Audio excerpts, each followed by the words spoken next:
Escuchábamos lo que han sido ya las conclusiones y el criterio del expresidente Carlos Mesa. Usted durante el día ha tenido todos los detalles de las repercusiones en Chile, de las autoridades chilenas y, sin lugar a dudas, para nosotros muy importante lo que ha sido las declaraciones del presidente Evo Morales y de todo el equipo que ha estado trabajando en La Haya. Voy a dar las muy buenas noches a don Diego Jiménez, viceministro de Transparencia, y a don Hugo Moldis, analista político, quien esta noche vamos a redondear todo el tema de los alegatos orales de Bolivia en defensa de la demanda marítima boliviana. Muchas gracias por estar esta noche con nosotros en Cadena A y haciendo un seguimiento especial de todo lo que han significado esas 9 horas de establecer elementos jurídicos, de establecer elementos históricos, de la documentación que se ha presentado y de todo lo nuevo incluso que hemos conocido nosotros respecto a lo que fueron los compromisos de Chile para llegar, o por lo menos pensábamos nosotros, con la finalidad de llegar a una solución para la demanda marítima boliviana. Don Hugo Moldis, ¿cómo evalúa usted las 9 horas de los alegatos? ¿Cómo evalúa usted la respuesta de Chile? ¿Dónde ha visto debilidades y dónde ha visto fortalezas? Yo creo que el balance es favorable, yo diría altamente favorable en esta recta final de lo que yo llamo una guerra de posiciones en torno a la estrategia marítima. Una guerra de posiciones que implica la sucesión de victorias tácticas que nos van acercando al objetivo estratégico. Y el objetivo estratégico es el retorno al mar. Se ha visto en esta recta final la contundencia de los argumentos jurídicos, históricos, planteados por Bolivia, y un Chile que no ha terminado de ubicarse después de que fue rechazada la objeción a la demanda, es decir, de septiembre del 2015. En tiempos jurídicos y en tiempos políticos parece que hay un Chile que se detuvo en el año 2015, a pesar de que el primer revés o la primera o otra victoria boliviana, para interpretarlo a la inversa, se dio cuando la Corte Internacional rechazó la objeción chilena a la demanda boliviana. ¿Cuáles han sido, a mi juicio, lo que Chile ha tratado de desvirtuar la demanda boliviana? Primero, haciendo énfasis en el Tratado de 1904. Y Bolivia, si bien es cierto, objeta, cuestiona, critica el incumplimiento chileno del Tratado de 1904, no es el elemento central de la demanda. El elemento central de la demanda tiene que ver con los múltiples compromisos que Chile ha adquirido a lo largo de la historia, antes y después de 1904, para sentarse a dialogar en torno a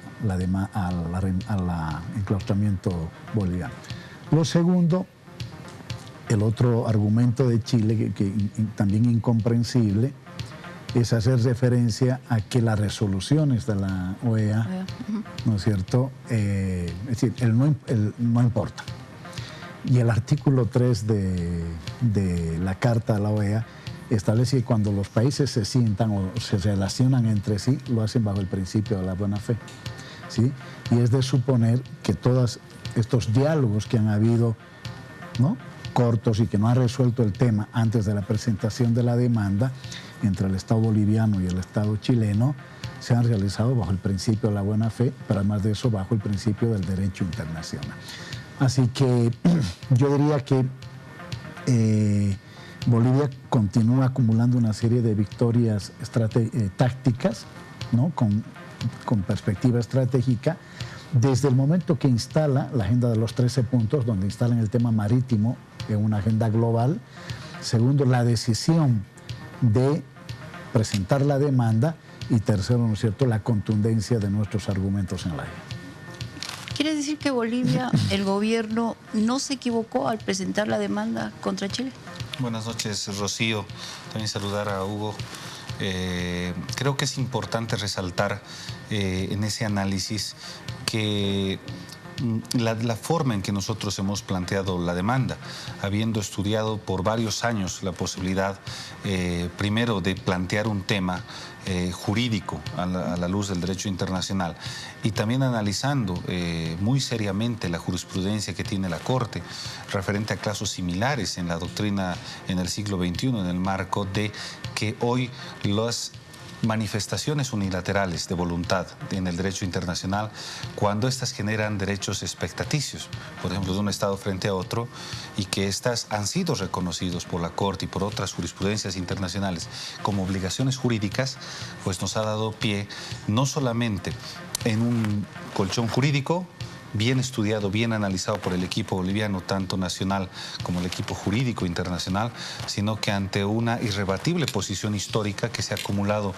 por más de un siglo, de justamente en ese sentido manifestaciones, ofrecimientos y, por supuesto, acuerdos que ha planteado Chile para entablar una negociación que le permita a Bolivia un acceso soberano al mar, más allá del Tratado de 1904, y que versa sobre todo en ese escenario y en ese contexto, es que nosotros tenemos una posibilidad seria de, por esa vía, pues justamente lograr el objetivo estratégico que es llegar al Océano Pacífico con soberanía. En ese contexto, toda la posición, como dice Hugo, táctica que ha tenido el gobierno boliviano y con la claridad del presidente Evo de ir planteando en diferentes escenarios y en diferentes contextos la demanda boliviana, que tuvo toda una estrategia que se ha manejado con sus diferentes componentes y que culmina en La Haya, en esta etapa, creo que ha sido absolutamente exitosa.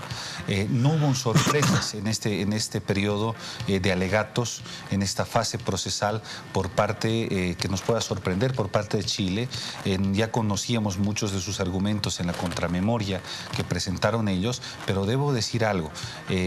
Si bien en la contramemoria, por ejemplo, el intento de dar otro contenido histórico u otra interpretación histórica a los diferentes momentos que tuvimos de intercambio, tanto en acuerdos diplomáticos, en ofrecimientos de negociación, en notas oficiales del Estado de Chile a Bolivia, le dieron otro contexto en esa explicación, fueron más allá en los alegatos, intentando incluso desvirtuar el valor de los mismos. Llegaron a decir, solo para terminar la idea, que algunos eran meras conversaciones prácticamente de vecinos de café.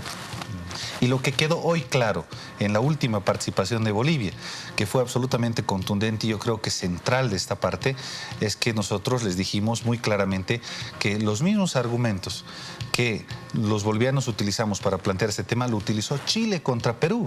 Dijo que el valor jurídico de los actos unilaterales son reales, emergen para la posibilidad de una responsabilidad y una obligación jurídica, y hoy plantearon la Corte totalmente lo contrario. Y eso va a tener un peso muy importante al momento que la Corte evalúe nuestros argumentos. Ahora, ¿no será que Chile ingresa disminuido ya al escenario mismo de los alegatos cuando cuestiona la competencia de la Corte precisamente tocando el tema del Tratado de 1904, y cuando ya la Corte asume posición y cuando quizás los bolivianos pensamos de que iban a tomar otra estrategia, mantienen el tema del tratado?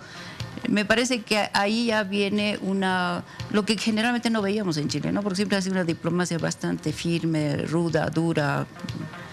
Pero como que ahora hemos visto a Chile con contradicciones, con debilidades que creo que antes no se ha dado en un escenario como el que en este momento estamos jugando en la Corte. ¿Qué dice de nuevo Mauricio? Sí, a ver, yo no sé si la política exterior chilena era coherente y firme contra Bolivia en sí misma, o más bien se aprovechaba de la ausencia de una política exterior boliviana frente a Chile. Esta es una primera pregunta que la deberíamos tratar de responder con la máxima honestidad posible, ¿sí?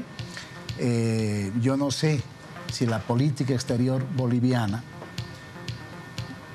que a veces retóricamente reivindicaba nuestro derecho a volver al mar, no estaba supeditada en el marco de la globalización neoliberal a intereses económicos antes que intereses patrióticos.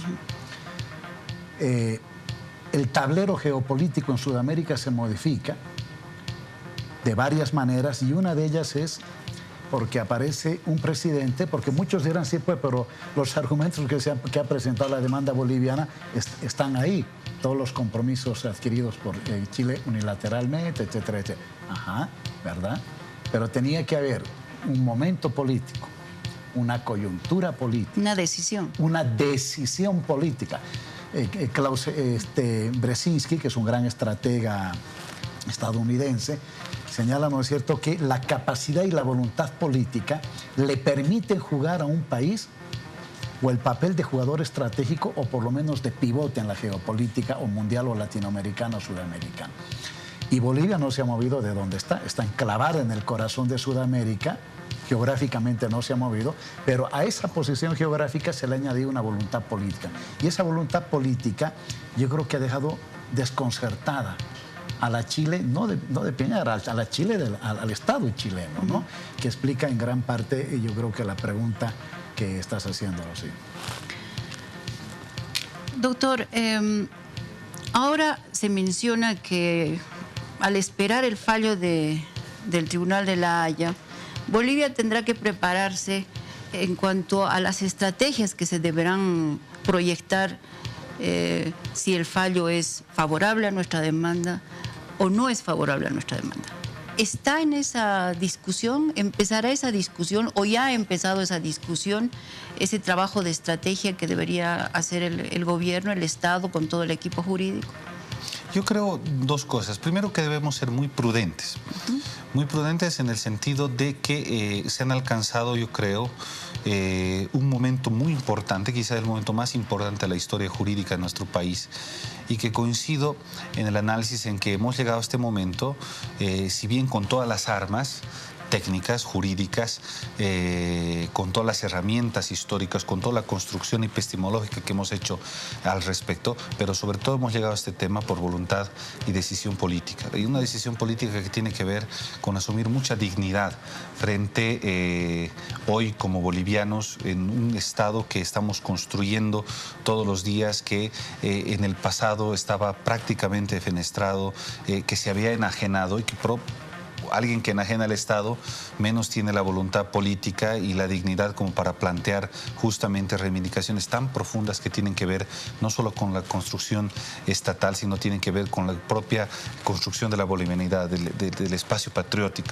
Hoy tenemos todas las condiciones, el presidente Evo ha dado justamente, es la síntesis histórica para alcanzar los grandes objetivos del pueblo boliviano, y creo que estamos en ese momento en el que hemos demostrado la verdad histórica, nuestra verdad irrefutable al mundo, en nuestros argumentos ante la corte más importante que ha creado la humanidad, y considero que sin ser en este momento exitistas, pero con todas las posibilidades objetivas que nosotros tenemos, seguramente, así como se ha manejado como política de Estado por parte del gobierno, por parte del presidente y su equipo, seguramente los siguientes pasos que se darán tendrán la misma pulcritud. Tendrá Bolivia que plantear escenarios en donde, por supuesto, no debe verse el tema de este paso como un tema de confrontación como Chile quiere aparentar. Chile ha reducido sus argumentos a decir que es un problema de Evo que planteó el problema, olvidándose de la guerra y 100 años de ofrecimientos y de negociaciones. Chile llegó a plantear el tema intentando ponerse a una defensiva absoluta. Lo que corresponde, considero, es que tengamos nosotros la altitud estratégica de plantear escenarios donde, por supuesto, Chile no nos vea como nosotros en este momento los agresores, que no lo somos, y de hecho es un error jurídico porque la Convención de Manila de 1982 ya ha determinado, y de la que somos parte Chile y Bolivia, que toda controversia ante la Corte debe ver como un acto amistoso y no debe reflejarse de otra manera. De solución pacífica, ¿no? Específicamente del derecho. Entonces, en ese contexto, debemos plantear un horizonte en que ganemos a ambos, Chile y Bolivia. No tiene por qué ser de otra forma. Lo ha dicho con absoluta claridad el presidente. ¿Y eso significa, para don Hugo Mollis, que deberíamos bajar quizás los adjetivos buscar más el escenario diplomático en esa proyección que Bolivia en todo caso quiere encarar y que siempre la ha estado buscando, que es el diálogo, el acercamiento, más que todo con el pueblo chileno, y bajar de repente tensiones? A ver, yo creo que la estrategia ha sido exitosa porque primero que no ha caído en la provocación chilena. Provocación chilena que ha sido diversa, ha sido fuera del Celaya, ¿sí? Es decir, ejercicios militares a 15 kilómetros de la frontera con Estados Unidos. Ingresos indebidos o irregulares más bien a territorio boliviano. Paros en los puertos, en algunos casos producto del reclamo de los trabajadores de los puertos portuarios, en otros casos provocados. En fin, Chile permanentemente ha tratado de provocar la reacción boliviana. Bolivia no ha reaccionado. Lo que ha hecho el presidente Evo, entiendo yo, es actuar con firmeza, porque una cosa es provocar y otra cosa es actuar con firmeza. Y creo que la firmeza del presidente Evo, el gran estratega de esto, ha permitido posicionar el tema marítimo no solamente en La Haya, sino en el mundo, ¿sí? Y si vemos las relaciones de fuerza en el mundo, ¿sí?, las relaciones a favor o en contra de la demanda boliviana, vamos a ver que es inequívocamente a favor de Bolivia, incluso dentro de Chile. Y yo, digamos, me parece importante destacar lo que decía René Zabaleta. Cuando viene la guerra del Chaco, cuando viene la guerra del Pacífico, el Estado boliviano iba por un lado y el pueblo iba por otro lado, dice, y se aprovecharon de nuestra debilidad para lograr lo que lograron, más en la guerra del Pacífico, en la ocupación del Pacífico, que en la guerra del Chaco. Hoy vemos que la tortilla se ha dado la vuelta, ¿sí? Hoy mismo habían 6 premios nacionales en Chile. Hoy han expresado a Piñera que debe dialogar con Bolivia y encontrar una solución al tema marítimo. Candidatos a la presidencia, intelectuales, en fin, movimientos sociales, dirigentes sindicales, partidos políticos, ¿sí? Es decir, el óptimo social que logramos nosotros, que dice Zabaleta, que no lo teníamos en la ocupación militar de 1879, ese óptimo social lo tenemos hoy. Hay un Estado y un pueblo que han hecho causa común el tema del mar, mientras en Chile se notan fisuras. Así que creo que la estrategia ha sido, no hay que caer en la provocación, que Chile va a querer seguir provocando, como que dice aquí el viceministro, haciéndonos aparecer a nosotros como los agresores que no somos. Cerramos proyectando ese fallo y cerramos la entrevista. Sí, yo considero que así como hasta ahora hemos tenido la meticulosidad de seguir paso a paso los argumentos de Chile, de escuchar palabra a palabra lo que van planteando los abogados, y así como que no hemos encontrado argumentos sólidos que puedan refutar los sólidos argumentos bolivianos en sus diferentes aspectos. Yo creo que es importante y algo que ha reconocido propios periodistas intelectuales en Chile, de que la posición de Chile es absolutamente soberbia y que fue una conducta histórica con Bolivia, en momentos en que, si bien planteó determinados acuerdos, siempre tuvo después la manera de dilatar, para tenernos siempre en este juego de tener a Bolivia, la Bolivia marginada, te escucho, pero no llegó etcétera. A nada. Yo creo que hoy ese tema está muy claro, referente a que hoy la posición boliviana es encontrar una solución con objetivos muy claros. Nuestra estrategia jurídica hoy ha resaltado que la obligación de negociar debe estar vinculada, le ha pedido a la Corte a un resultado, a un fin. Ese es el acceso soberano. No estamos planteando, como el canciller de Chile, Ampuero, dijo, va a afectar, y eso hay que decirlo, derechos humanitarios, desplazamientos, porque ya está hablando de un tema irracional, porque justamente una negociación en términos objetivos va a ver que no se afecten derechos fundamentales. Allí hay derechos un discurso, humanos, ¿no? hay un discurso forzado por parte y, por supuesto, desesperado, porque ni siquiera hemos entrado a discutir el fin y ya están hablando ellos de repercusiones, posibles repercusiones. Eso, desde nuestro punto de vista, nos hace ver que los argumentos se acaban. Los argumentos se acaban. Y esperemos que justamente así como reflexiona, le decía, en la clase política chilena, algunos candidatos, algunos sectores de artistas, algunos sectores que dicen que debería negociarse con Bolivia, nosotros también creemos que el horizonte definitivamente para solucionar este problema, para trabajar en este sector del hemisferio, alianzas estratégicas que beneficien a los dos estados, que beneficien sobre todo a nuestros pueblos, que esa es la diplomacia del siglo XXI que ha planteado sobre todo el presidente Evo, etcétera, es hoy posible, es viable y no debemos mirar de ninguna manera este proceso que tenemos ante la Corte como un escenario como lo quiere hacer ver Chile. Temeroso, ¿no? Exacto, de con miedo, miedos. Y si no, más bien debemos apegarnos justamente a la razón, a la verdad, que creo que como nunca en la historia del mismo pueblo chileno se ha destapado lo que antes era maliciosamente tergiversado por la clase política y no por el pueblo chileno. 15 segundos, Rocío. No puede seguir avanzando el siglo XXI sin resolverse la condición colonial de Puerto Rico.